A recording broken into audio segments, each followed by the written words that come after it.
aquí no hay medias tintas, o sigues o no sigues, la verdad. Entonces, pero bueno, y continúa diciendo Pablo, incluso acerca de estas personas, por ejemplo, de los tesalonicenses, en la segunda carta, en el capítulo 2 verso 9, eh, dice, inicuo, cuyo advenimiento es por obra de Satanás, con gran poder y señales y prodigios, mentirosos y con todo engaño de iniquidad, para los que se pierden por cuanto no recibieron el amor de la verdad para ser salvos. Por esto Dios les envía un poder engañoso para que crean la mentira, a fin de que sean condenados todos los que no creyeron a la verdad, sino que se complacieron en la injusticia. Y dice aquí, en esta cita, en lo que les platicaba, ¿no? Que los apóstoles siempre nos advirtieron acerca de esto que iba a ocurrir, que va a haber gente que pues va a predicar cosas contrarias. Y noten que no forzosamente es gente atea, o sea, o gente que va a ser anticristo, ¿no? O sea, en el sentido de que van a hablar mal de Cristo, al contrario, van a decir que ellos vienen de ahí, que ellos traen la Biblia, que ellos traen la enseñanza. Entonces, eh, es algo que pues debemos tomar pues con bastante cautela, ¿no? Yo antes tenía una vecina que era protestante, bueno, no es protestante, hasta donde yo sé todavía, pero esos anticatólicos terribles, ¿no? Y, y yo escuchaba como hablaba muy fuerte, y era mi vecina, vivía uno, rentaba el local ahí que nosotros teníamos, eh, y a cada persona que iba, a cada cliente le predicaba según ella, ¿no? Y su prédica era nada más hablar de la iglesia, hablar mal de la iglesia católica, ¿no? Entonces, yo recuerdo que alguna vez escuché una charla que tenía con otro muchacho que era de su misma iglesia, y ellos estaban diciendo que ellos estaban muy tranquilos, que gracias a Dios tienen salvación, y que la palabra dice, y la palabra dice esto, y la palabra dice el otro, y ellos seguros de su salvación. Entonces, ahí es donde yo me ponía a reflexionar. En aquel entonces no sabía tanto de apologética, pero ya estaba ahí metiéndome, ¿no?, en esos temas. Y me acordaba de estas citas, ¿no? De cuando la gente cree que le sirve a Dios, siente, ¿no? Yo sé que algunos podrán decir lo mismo de mí, ¿no?, o de los católicos. Ay, pues ustedes también. Ustedes creen que le sirven a Dios, ustedes creen esto, creen que lo otro, ¿no? Y pues bueno, por eso también entré mucho en ese campo, a lo mejor protestante, porque en el sentido de que como a ellos les gusta leer, les gusta estudiar, y bueno, a mí lo que me da gracia es que ni así, o sea, siento que tienen un caso sólido para defender, ¿no? Aún entrando en su propio juego de la sola escritura, es complicado a veces soportar muchas de sus enseñanzas, ¿no? Eh, entonces, digo, aún en el campo de ellos o en el campo del catolicismo, donde creemos también aparte en una tradición y en un magisterio, yo creo que ni en ninguno ni en otro el protestante o el protestantismo en general, yo le veía eh, pues argumentos, credibilidad, ¿no? Siempre se me hizo muy flojo lo que se enseñaba y las limitaciones que ellos daban, ¿no? En el sentido de decir, no, es que no podemos salirnos de la escritura. Y yo decía, pues, pero pues, ¿por qué, no? O sea, si los apóstoles no se manejaron así, ¿no? De no salirse de la escritura, o sea, no, pues, para empezar, ni escritura existía cuando Pablo predicaba y enseñaba, ¿no? O sea, en el sentido del Nuevo Testamento, es a lo que me refiero, ¿no? Pero o sea, esas inconsistencias son las que uno lo hace reflexionar. Y, pero bueno, algún día hablaremos de ese tema. También ya lo andaba preparando, la verdad es que no le he continuado el de la sola escritura, que también es el que me falta platicar, sola escritura y tradición. Y, y bueno, y aquí miren, también continúa diciendo Pablo a Timoteo, por ejemplo, ahí en su segunda carta y en el capítulo 3, eh, dice, también debes saber esto, que en los postreros días, dice, vendrán tiempos peligrosos, porque habrá hombres amadores de sí mismos, avaros, vanagloriosos, soberbios, blasfemos, desobedientes a los padres, ingratos, impíos, sin afecto natural, implacables, calumniadores, intemperantes, crueles, aborrecedores de lo bueno, traidores, impetuosos, infatuados, amadores de los deleites más que de Dios, que tendrán, dice, apariencia de piedad, pero negarán la eficacia de ella. A estos evita. Entonces, eh, es por eso que digo, a mí me llama la atención cuantísimas advertencias hemos leído de los apóstoles de gente mala y la mayoría andamos como si nada. O sea, creemos que cualquiera que hable de Cristo o lo mencione ya es alguien que debe ser bueno, forzosamente, ¿no? O sea, y no es así. también va a ser usado el nombre de Cristo para algo mal, para cosas malas. Entonces también uno debe también tener cuidado porque mucha gente se va a vestir o va a dar la apariencia de piedad. Y no digo que lo hagan a propósito, yo creo que la mayoría de protestantes, yo pienso, y no sé, a lo mejor es porque creo mucho en la gente, pero yo pienso que la mayoría no tienen malas intenciones. Aún algunos que son anticatólicos, yo siento que ellos pues se aferran mucho a lo que ellos creen que es la verdad y sienten que hacen cosas buenas. Entonces, pero aún así eso no quita que prediquen o enseñen algo engañoso, ¿no? Que no quita que entren dentro del saco de esta gente que se menciona. Dice, está siempre, dice que están siempre aprendiendo y nunca pueden llegar al conocimiento de la verdad. Entonces, a mí, siempre que leo esta cita de Segunda Timoteo, me recuerda mucho a ellos porque siempre ellos son los que nos dicen, estudia, lee la Biblia, lee no sé qué y no sé cuánto, ¿no? Y lo curioso es que cuando leemos la Biblia también vemos el catolicismo, ¿no? Muy reflejado, pero siempre están así, son los que más estudian y, dice, y se jactan de conocer la Biblia. Digo de conocer, no de interpretar a lo mejor de la mejor manera, ¿no? Pero dice algo curioso Pablo, que aunque estudian, no nunca llegan al conocimiento de la verdad. Entonces, no es cosa menos, ¿verdad? Hablar de ellos. Y dice, y de la misma manera que Janes y Jambres resistieron a Moisés, así también estos resisten a la verdad. Es decir, gente rebelde. Hombres corruptos de entendimiento, réprobos en cuanto a la fe, mas no irán más adelante, porque su insensatez será manifiesta a todos, como también lo fue la de aquellos. Pero tú has seguido mi doctrina, conducta, propósito, fe, longanimidad, amor y paciencia. Pues fíjense cómo Pablo pone en el primer término la doctrina. Tú has seguido mi doctrina, ¿no? Obviamente la doctrina de Pablo es la de Cristo, ¿no? No vamos a hacer una dicotomía de decir, sigue la de Pablo y no la de Cristo. O sí, es que es la misma. O sea, está dando a entender eso Pablo, ¿vale? Y él continúa diciendo, allá más adelante en el capítulo 4, dice que prediquéis la palabra, que instes a tiempo y fuera de tiempo, redarguye, reprende, exhorta en toda paciencia y doctrina. Y yo les digo que ahí casi siempre si leo un protestante dice, mira, ahí estamos nosotros, ¿no? Ahí se pone la playera de cristianos ahí, ¿no? Es como si yo me pusiera la playera de, no sé, del Real Madrid y que yo les diga, miren, ya ven, tengo la playera del Real Madrid, eso significa que jugué con Cristiano Ronaldo y con Zinedine Zidane y ustedes están obligados a creerme. Es que es lo mismo, tú lees la Biblia y dices, ahí estamos nosotros. Ajá, está bien, te pusiste la playera, pero ¿cómo compruebas que jugaste fútbol con ellos? ¿Nada más por la pura playera? No, tiene que haber hechos, tiene que haber pruebas. Entonces, eso es lo malo eh, que no muchos católicos siento que entran en esa introspección, ¿no? De preguntarse eso. Dicen, no, es que me habló bonito de Cristo. Pues hay que creerle y le creemos todo, ¿no?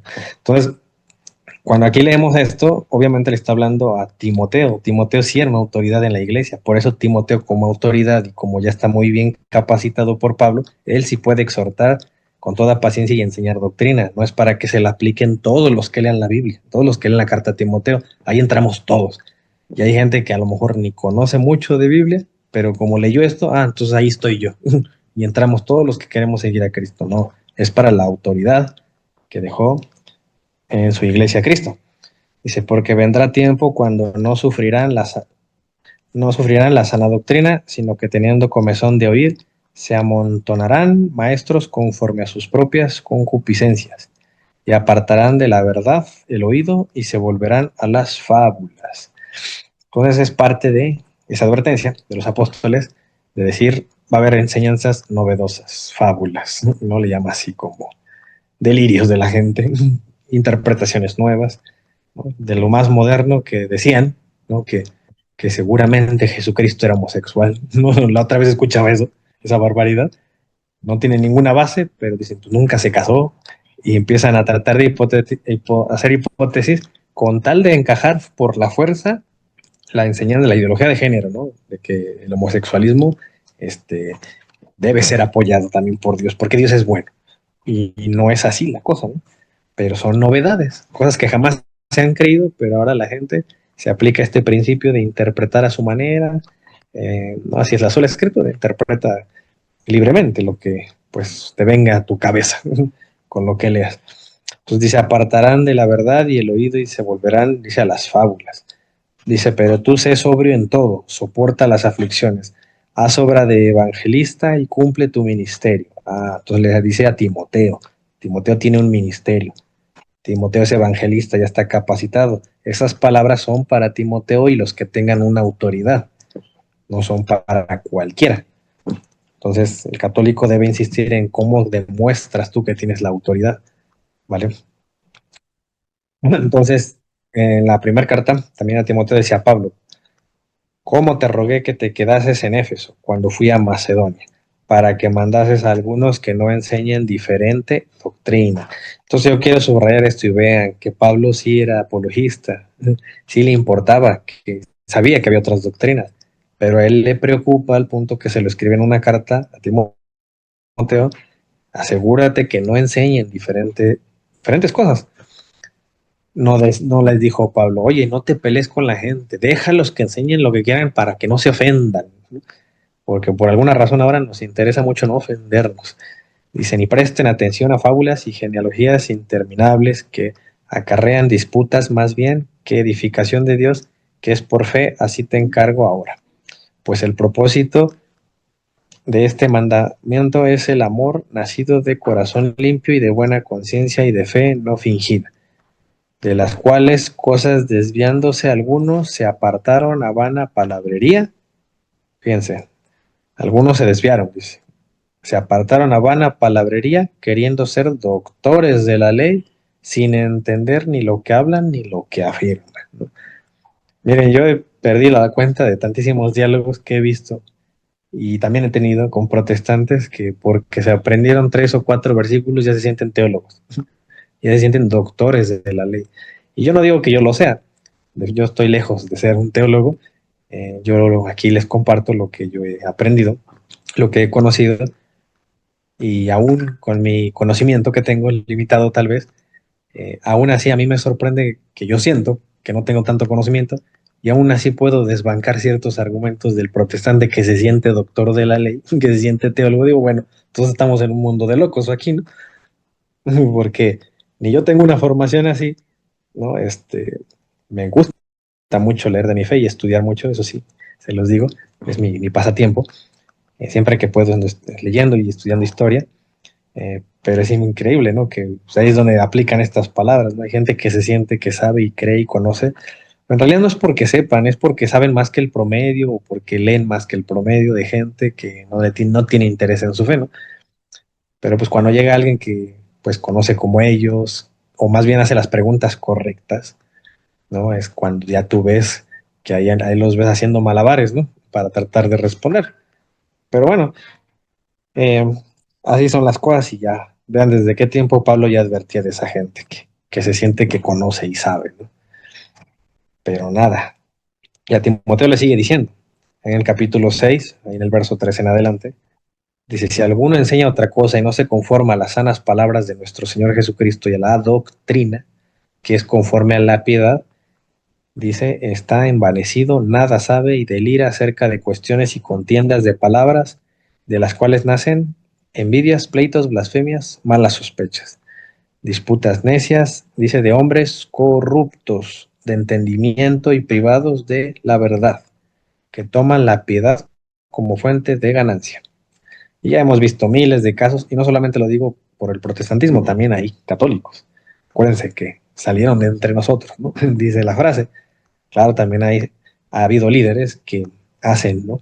Negocio con esto, tienen ganancias. Y eso es algo que yo, bueno, yo en lo personal no es, obviamente no me gusta, no quisiera que fuera así dentro de mi iglesia a la que yo pertenezco, ¿no?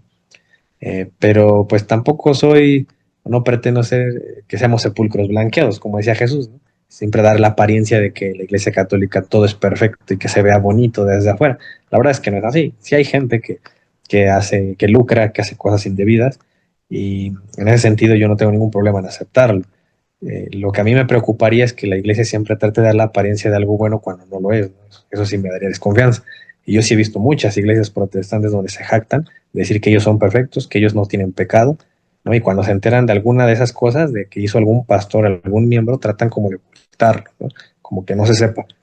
Entonces, eh, eso sí, pues no es correcto. Entonces, la misma escritura también nos lleva a eso, a decir que entre de nuestras filas, pues puede haber gente así.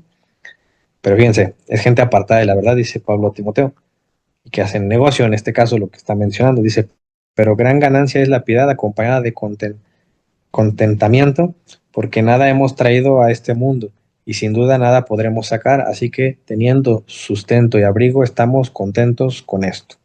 Fíjense que Pablo tampoco es que sea miserable, pero sí es una pobreza sana, ¿no? Dice, estamos contentos con tener lo necesario y pues que Dios les provee. Dice, porque los que quieren enriquecerse caen en tentación y lazo y en muchas codicias necias y dañosas. Entonces, a lo mejor lo malo es usar la piedad para enriquecerte, ¿no? O sea, de verdad ser rico. Dice que hunden a los hombres en destrucción y perdición. Y ya menciona, porque raíz de todos los males es el amor al dinero. Y así, eh, digo, puede ser difícil conciliar, ¿no? Entre, pienso yo, eso no significa que no busques un muy buen trabajo, ¿no? Sobre todo cuando, por ejemplo, estás en un matrimonio, tienes hijos que mantener, una esposa o un esposo que también dependan de ti. No es que estemos peleados con el dinero, pero aquí sí en el contexto en el que se dice esto es de gente que toma la fe, ¿no? Y usa las ovejas para enriquecerse, porque tienen más amor al dinero que a Dios. Dice, el cual codiciando algunos se extraviaron de la fe y fueron traspasados de muchos dolores. Y continúa diciendo Pablo a Timoteo, fíjense, ahí en el capítulo 4, verso 1, dice, pero el Espíritu dice claramente que en los postreros días, los postreros tiempos, algunos apostatarán de la fe, enseñando espíritus, escuchando a espíritus engañadores y da doctrinas de demonios, por la hipocresía de mentirosos que teniendo cauterizada la conciencia, prohibirán casarse. Y ahí dicen algunos, ahí están los católicos que prohíben que se casen los padres, los sacerdotes, ¿no? Y ahí nos tratan de meter en ese saco de lo que dice Pablo a Timoteo. Ya hablé 1000 veces de ese versículo y ya está, me da flojera explicarlo, pero lo voy a volver a explicar porque capaz que alguien por primera vez ve esto, ¿no? Eh, no es la iglesia jamás ha prohibido casarse a nadie. Un sacerdote puede casarse, nada más que dejar de ser sacerdote. Claro, en Occidente no se casan. Pero en Oriente sí, las iglesias católicas de Oriente sí pueden ser sacerdotes casados y dan la misa igual y todo, y es válido. Por ejemplo, tenemos el caso de los anglicanos, ¿no? Que ya son casados, son sacerdotes, y si se quieren pasar al catolicismo, pueden seguir siendo sacerdotes, aún casados y con hijos. En Occidente no se tomó eso, aquí de este lado, de nosotros, porque nosotros seguimos la otra enseñanza de Pablo, que dice permanezcan solteros, ¿no? Eso lo dice en 1 Corintios 7:7, en adelante. Entonces, tampoco faltamos a la palabra de Dios si ningún sacerdote no se casa. Pero algo que sí deben saber es que el celibato, no lo menciono de rápido, es una disciplina. Recuerden, no es un dogma. Por lo tanto, si es disciplina, sí puede cambiarse. Si hubiera en el futuro algún papa que dijera, esta disciplina la vamos a cambiar, ahora tienen permitido casarse, está bien, no hay problema. Sí, ya podrán casarse los sacerdotes, pero hasta este punto nunca ha habido un papa que nos diga eso. Y al contrario, han dicho que van a preservar el celibato y también tiene una razón espiritual importante el celibato, que ya le hemos leído muchas veces. El mismo Cristo también dice que hay gente que por obra del reino, ¿no? Por cuestiones del reino de Dios, no se casan. Entonces están las dos opciones en la escritura.